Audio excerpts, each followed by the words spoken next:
तो दोस्तों स्वागत है आपका हमारी दूसरी वीडियो में। तो दोस्तों ये वाली वीडियो होने वाली है मोरक्को वर्सेस ब्राजील के मैच के ऊपर और हम इसका ब्रेकडाउन भी करेंगे और साथ ही साथ हम कतर वर्सेस स्विट्जरलैंड वाले मैच और ऑस्ट्रेलिया वाले वर्सेस टर्की वाले मैच की भी बात करेंगे। तो वीडियो में एंड तक बने रहना और बिना टाइम वेस्ट करे हुए चलते हमारी स्क्रीन पे ब्राजील और मोरक्को का मैच का ब्रेकडाउन करेंगे। हम अपनी स्क्रीन पे भाई ब्राजील वर्सेस मोरक्को वाला मैच है, ठीक है। और भाई बात करते हैं अब यहाँ पे हम दोनों टीमों की। तो भाई ब्राजील यहाँ पे 4-4-2 खेल रही थी और यहाँ पे अगर हम बात करें मोरक्को की तो यहाँ पे 4-2-3-1 खेल रहे थे, ठीक है। अब भाई मैं इस प्लेयर की बात करने जाऊंगा भाई, अयूब बॉदी। भाई क्या प्लेयर है भाई, जो वर्क रेट दिया है, क्या प्रॉपर डीएम खेला है इस बंदे ने, ठीक है। अगर आप इसकी एक्यूरेट पासेस देखोगे 66 में से 60 पासेस एक्यूरेट निकालनी, ठीक है। 90 मिनट खेला लड़का, 87 टचेस है, सक्सेसफुल ड्रिबल्स 5 में से 3 है। डिफेंसिव वर्क रेट की बात करूं तो भाई डिफेंसिव कंट्रीब्यूशंस 5 है, 4 टैकल्स दिए भाई, एक क्लियरेंस दिया, एक हेडेड क्लियरेंस दिया और ड्यूल्स भाई ग्राउंड ड्यूल्स 14 में से 9 ग्राउंड ड्यूल्स जीते भाई। तो भाई 18 साल का लड़का है, पहला वर्ल्ड कप है और 1 नंबर का गेम दिखाया भाई इस लड़के ने, ठीक है। वहीं करें हम बात ब्राजील की तो भाई मेरे को नहीं लगता ये जो पार्टनरशिप है ना कैसेमीरो और गिमराइश की, ये काम करेगी। मतलब हमें ये काम करती दिखी नहीं भाई इस मैच में। आपने आपने कैसेमीरो को मतलब वो डीएम का रोल, वो भाई ब्राजील की जो मिड थी ना पिछले इस मैच में, मोरक्को वर्सेस ब्राजील वाले मैच में भाई तितर बितर थी भाई, कोई क्लूलेस दिख रही थी। और भाई सबसे बड़ी बात पता क्या है, अब जो अब यहाँ पे देखोगे आप 4-4-2 में खेलती ब्राजील। ब्राजील मुझे ऐसा लगता है कि ब्राजील चाहती थी कि वो थोड़ा बॉल रखे मिड में, ताकि इनके जो प्लेयर्स है वो कॉम्पैक्ट हो, क्योंकि जब आप मिड में बॉल रखते हो ना दोस्तों तो प्लेयर्स कॉम्पैक्ट होते हैं, ठीक है। और ऐसे इससे क्या होता है ना, तो थोड़ी स्पेस बन जाती है आपके जो दो स्ट्राइकर्स हैं उनको इन बिहाइंड रन बनाने के लिए, ठीक है। पर मुझे ऐसा लगता है कि ब्राजील क्या चाहती थी कि वो थोड़ा विंग से स्विच करे इनसाइड की, क्योंकि जो हमारे विनीशियस ऐसे ही प्लेयर है वो कट इन करके खेलते हैं। तो वो क्या चाहती थी कि थोड़ा मिड में बॉल डाले, रफीनिया पे बॉल डाले और ठीक है यहाँ पे देश के साथ 1-2 बना के या फिर थोड़ा विंग पे खेल के आप गोल निकलाए, ठीक है।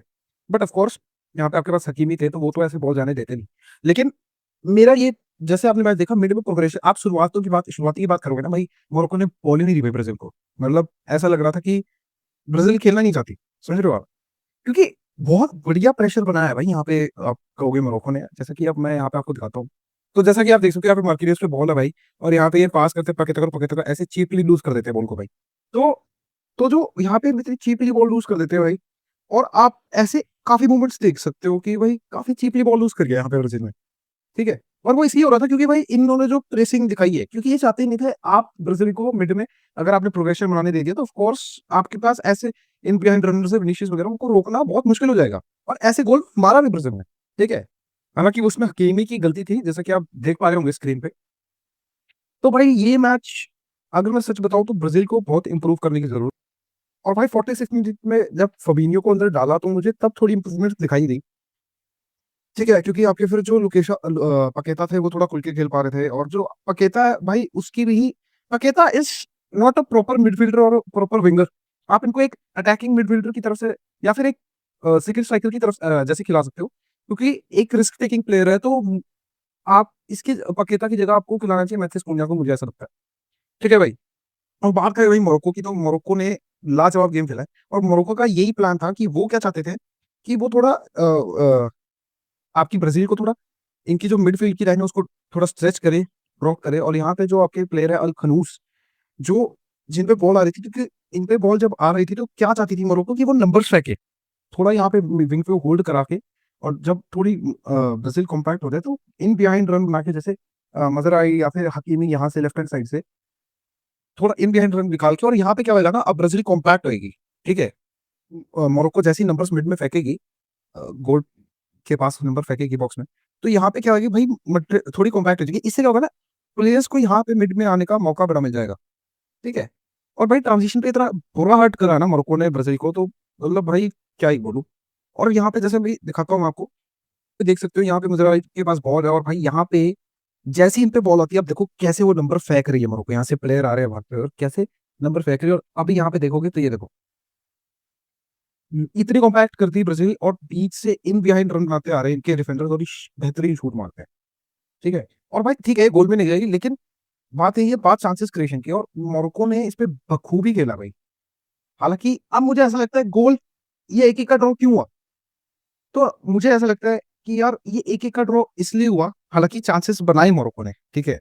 चांसेस नहीं गए, चांसेस हालांकि सेकंड हाफ में, मैं कहूंगा सेकंड हाफ में अगर आप स्टैट्स देखो ब्राजील के, वो बहुत बढ़िया थे फर्स्ट हाफ से, ठीक है। अब आप 0.35 का एक्सी बनाया सेकंड हाफ पे, ठीक है, टोटल शॉट्स 6, ये हैं शॉट्स ऑन टारगेट 3 और touch in opposition box total 13, ठीक है। और यहाँ पे जो राफिनिया ने मिस करा था वो मतलब मुझे लगता था थोड़ा होल्ड अप करके मारा गया, तो मुझे थोड़ा गेम अच्छा लगा सेकंड हाफ में भी ब्राजील का।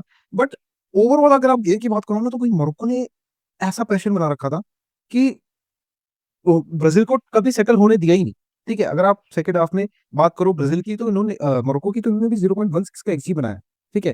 हालांकि शॉट्स ऑन टारगेट वगैरह इतना नहीं आया, क्योंकि उस टाइम पे मोरक्को काफी कॉम्पैक्ट हो गई थी, क्योंकि इस टाइम पे ना टीमें क्या करती है, वो चाहती है कि जैसे मोरक्को जैसी टीम है, तो ये थोड़ा कॉम्पैक्ट होके इनको खेलना पसंद, थोड़ा डिफेंसिव खेलना पसंद है। क्योंकि अभी जैसे आप देखोगे तो ये इनकी फॉर्मेशन थी, तो जैसे ही ब्राजील अटैक कर रही थी, तो थोड़ा कॉम्पैक्ट हो जा रही थी आपका क्या कहते हैं मोरक्को, ताकि ब्राजील गोल ना मारता है, ठीक है। जैसा कि सेकंड हाफ में उन्होंने गोल खेला जिसकी टीम्स करती हैं, तो मुझे ऐसा लगता है कि सेकंड हाफ में मोरक्को ने थोड़ा डिफेंसिव रूट पकड़ लिया, और मुझे ऐसा लगता है ये नहीं करना चाहिए था। अगर आप वो चीज बार बार सक्सेसफुल कर पा रहे थे, तो आपको थोड़ा और अप टॉप खेलना चाहिए था, गोल मारने के लिए जाना चाहिए था। चांसेस स्टिल बनाए सेकंड हाफ में मोरक्को ने, बट भाई ये फीफा वर्ल्ड कप है, आपको चांसेस भरे करने पड़े। बट मैं बात करूं भाई मोरक्को की, ये मोरक्को की तरफ से गेम एकदम शानदार गया है, ठीक है। और चेंजेस की अगर आप बात करूं मैं, तो भाई ब्राजील को मैं चाहता हूँ राइट विंग पे, मिड पे, या फिर आपको एंड्रिक एंड्रिक खिलाना चाहिए। और स्टिल आई वुड, थियागो का गेम बढ़िया नहीं था, मेरे को ऐसा लगता है थियागो का ये गेम बिल्कुल बढ़िया नहीं था, लेकिन still I would give a chance Thiago, क्योंकि ब्राजील का वो गेम थियागो के हिसाब से गया ही नहीं। आपके पास थियागो के पास चांसेस आए, लेकिन थियागो जैसे स्ट्राइकर के लिए आपको और चांसेस देने पड़ेंगे, और थोड़ी गेम आपको अटैकिंग प्रोग्रेशन रखना पड़ेगा, तभी ऐसे प्लेयर आपके लिए वो चांसेस बरी कर पाएंगे। एक स्ट्राइकर मिस करते हैं चांसेस, ठीक है, बट स्टिल आपको और चांसेस बनाने पड़ेंगे, ताकि स्ट्राइकर की एक केमिस्ट्री मिल जाएगी हमें, ठीक है। उसको पता चल जाए कि कैसे मेरे को गोल निकालना। तो मुझे तो ऐसा लगता है कि डियागो थियागो को मैं अभी भी चांसेस दूंगा स्टिल, बट एंड्रिक एंड्रिक को मैं चाहता हूँ कि भाई ये राइट मिड पे खेले, पक्के कीजिएगा, ठीक है। I need Gabriel Martinelli, Casemiro, आप ऐसे खिला सकते हो कि गिमेराइश और मार्टिनेली थोड़े अटैकिंग मिडफील्डर है, लेकिन स्टिल मैं चाहता हूँ कि आप मार्टिनेली को खिलाओ। और अब बात करें भाई बाकी प्लेयर्स की, तो मुझे इतने चांसेस लगते नहीं। और अब भाई एक ही प्लेयर है जो थोड़ा डिफरेंस ला सकता है, वो नेमार जूनियर पे। नेमार जूनियर को लेफ्ट विंग पे डालो, ठीक है, and then you will see the game भाई। क्योंकि वी नो जो एक्सपीरियंस नेमार लाते हैं, ठीक है, वो किसी भी प्लेयर पे नहीं है भाई, यहाँ पे किसी भी प्लेयर नहीं है। और the magic he puts in the game भाई, तो मुझे लगता है नेमार की जरूरत है। चाहे थोड़े कम टाइम पे डालो, लेकिन डालो जरूर, खिलाओ जरूर, ताकि ये ब्राजील की टीम सेटल हो पाए। तो ये बात रही भाई, बात करते हैं कतार वर्सेस स्विट्जरलैंड पे। तो भाई यहाँ पे जो दोनों टीम थी वो 4-3-3 फॉर्मेशन पे खेल रही थी, ठीक है। अब इस मैच में मुझे ऐसा लगता है ना कि भाई स्विट्जरलैंड ने इतने चांसेस उठाए, अगर मैं आपको इनकी स्टैट्स दिखाऊं, तो भाई 26 टोटल शॉट्स किए यहाँ पे स्विट्जरलैंड में, जिसमें से 7 शॉट्स ऑन टारगेट थे, और भाई 3.20 के एक्सजी, भाई मतलब कतार का कुछ एक्सजी नहीं था। और भाई मैं इस गेम में एक ही बात कहना चाहूंगा, क्योंकि इस गेम में इतना कुछ ब्रेक डाउन करने की बात है नहीं, लेकिन मैं इस गेम में एक ही बात कहना चाहूंगा कि भाई you have to bury your chances. ये गेम कतार के फेवर में था ही नहीं। आप कहोगे ठीक है, कतार ने 90+ मिनट्स पे एक हेडर से गोल मार दिया, जो कि ब्यूटीफुल था, क्योंकि बात ये थी स्विट्जरलैंड ने गेम आखिरी आते तक ये गेम हल्का लिया था। जब आप ऐसे स्टैट्स पे चढ़ रहे होते तो यूजुअली टीम अप टॉप खेलती है, और जब अप टॉप खेलती है ना दोस्तों, अब जैसे कि मैं आपको आसान भाषा में समझाऊं, तो जब आखिरी के समय में, जैसे कि आपको स्क्रीनशॉट्स में भी दिख रहा होगा, तो भाई यहाँ पे अब तो खेल रही थी आखिर स्विट्जरलैंड, और अब ये इनके कंट्रोल में था गेम, ठीक है। पर जैसे ही आपके बॉल आप लूज करते हो, तो आप एक चीपली गोल खा लेते हो ट्रांजिशन पे। वो क्यों? क्योंकि आपने हल्के में लिया था टीम को, आप इतना आप तो खेले थे। और भाई कतार, उन्हें चाहे ये मैच अच्छा ना खेला हो, but they got the players भाई। और यहाँ पे भाई मिडिल पे बॉल आई और यहाँ पे गोल मार देते हैं कतर।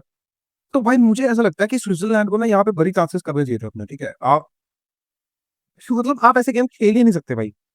आपने पूरी गेम अच्छा खेला, आपने बहुत अच्छे चांसेस बनाए, बहुत ओपन चांसेस बनाए, आपके पास पोजीशन था, पर आप उसमें से सिर्फ एक गोल निकल निकाल पा रहे हो ना दोस्तों। तो यू नो फुटबॉल की यही खास बात है, गेम ओवर होके भी ओवर नहीं है, ठीक है। आप आखिरी टाइम पे, और ये 1-0 की लीड ऐसी होती है, हमने कितने मैच देखे जो 1-1 ड्रॉ पे गए। तो ये आपको अपने चांसेस ब्रेक करने चाहिए थे, इसमें यही कहूंगा मैं स्विट्जरलैंड को। और अगर नेक्स्ट बात करें, तो स्विट्जरलैंड यहाँ पे आगे कर सकती है, बट कतार इस भाई कतार सच में बची है भाई इस मैच में। नहीं तो अगर मैं तुम्हें सच बताऊं ना, 3-0 की ये गोल दी थी अभी, क्योंकि 3 गोल मार देते तो कतार शायद ये 3-1 जा सकता था मैच, 3-1 जा सकता था आराम से। ये 4-1 नहीं जा सकता, लेकिन 3-1 तो जा ही जा सकता था, ऐसे चांसेस हैं स्विट्जरलैंड। बट ठीक है, अब इन्होंने नहीं बरी करे, तो अब बात करते हैं ऑस्ट्रेलिया वाले मैच की। तो दोस्तों अब बात करते हैं ऑस्ट्रेलिया वर्सेस टर्की मैच की। तो भाई ये मैच भी ना, जैसे कि मैंने बात करी स्विट्जरलैंड वर्सेस कतार वाले में, तो टर्की के लिए भी मैं एक सेम चीज कहना चाहूंगा। आप स्टैट्स देखो मेरे, 30 शॉट्स नहीं है भाई, और शॉट्स ऑन टारगेट 8, 1.36 का रीच है, बट भाई आप इतना पोजीशन रख के, ठीक है, 635 एक्यूरेट पासेस, ठीक है, 90% आप पोजीशन रखो और स्टिल आप नहीं बरी करते। यही वर्ल्ड कप की खूबसूरती है, आपको चांसेस बरी करने पड़ेंगे भाई।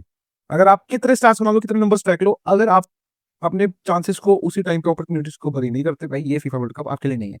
ठीक है, फीफा वर्ल्ड कप जीता ही दोस्तों मूवमेंट्स पे जाता है, टैक्टिक्स पे। टैक्टिक्स सेकंड सेकंड थिंग भाई। तो अब बात करें यहाँ पे भाई ईरान कुंडे की बात करना चाहूंगा। भाई ये प्लेयर की जो फर्स्ट टच है, इस प्लेयर की जो पेस है, इस प्लेयर की जो डिसीजन मेकिंग है बॉक्स में, भाई क्या प्लेयर है भाई ईरान कुंडा। और भाई मतलब बेहतरीन गोल मारे इन्होंने, एक गोल इन्होंने मारा, एक गोल मेट कैफे ने मारा है 75th मिनट पे, जो कि बेहतरीन गोल था भाई। पर मैं यहाँ पे ऑफ कोर्स भाई, यहाँ पे कूडोस टू भाई कीपर ऑफ ऑस्ट्रेलिया भाई, इनका नाम पेट्रिक बीच है, और भाई 8.9 की रेटिंग भाई। क्या कीपर है, मतलब बहुत बेहतरीन। हालांकि ठीक है, टर्की ने इतने बढ़िया शॉट नहीं, बट इनकी जो एक सेव थी भाई, जो यहाँ पे मेरे ख्याल युकेशक ने ली थी या शाला नोबल ने ली थी, मुझे इतना याद नहीं, लेकिन जो सेव कर रहे थे भाई, क्या बेहतरीन सेव निकाले। तो भाई मैं सच बता रहा हूँ। और ओकोन एंगस्टलर, ये जो प्लेयर है पॉल ओकोन एंगस्टलर भाई, अगर मैं गलत प्रोनाउंस कर रहा हूँ तो माफ करना, ये भी बहुत बढ़िया, मतलब इनका जो, वैसे तो ये सेंटर मिड थे, लेकिन जो इनका अटैकिंग मिड वाला रोल देखने को मिला वो काफी बढ़िया था। ठीक है, ये एक सेकंड स्ट्राइकर के टाइप नहीं खेल रहे थे। एक्यूरेट पासेस 36 में से 29 पासेस इन्होंने एक्यूरेट निकाली है दोस्तों। और भाई 6 में से 3 ground duel won. Defensive work rate इतना ठीक नहीं लगा मुझे, बट भाई अटैकिंग में बहुत बढ़िया प्लेयर हुए भाई। सिर्फ टर्की की बात करूं भाई, यहाँ पे आधा कूलर ऑफ कोर्स बहुत बढ़िया खेल रहे थे, शाला नोबल बहुत बढ़िया खेल रहे थे, लेकिन भाई यू नो इन्होंने ऑस्ट्रेलिया को हल्के में लिया। और भाई आपको अपने चांसेस बरी करने पड़ेंगे, मैं बार बार कह रहा हूँ, क्योंकि यही है भाई फुटबॉल। आप देख सकते हो कि इन नंबर्स का कुछ फायदा ही नहीं है जब तक आप इनको अपनी स्कोर शीट पे नहीं उतारते। इन नंबर्स का कोई फायदा नहीं है। तो भाई यही थी इस वीडियो के लिए, होप करता हूँ आपको पसंद आई होगी। और नेक्स्ट वीडियो भाई, वैसे थोड़ी वीडियोस लेट आ रही है, क्योंकि of course FIFA world cup के मैच ही इतने भाई रात रात को होते हैं, तो वीडियो जरूर आएंगी, पर थोड़ा लेट आ सकती है, तो उसके लिए माफी चाहता हूँ। और ट्राई करता हूँ कि जल्दी वीडियो डालूं। तो दोस्तों इस वीडियो के लिए इतना ही। अगली वीडियो में हम बात करेंगे वही हिमलेशन जर्मनी की और क्रोएशिया होगी, और बाकी मैचेस की भी, तो आप वेट करना, वो वीडियो जल्दी आ जाएगी।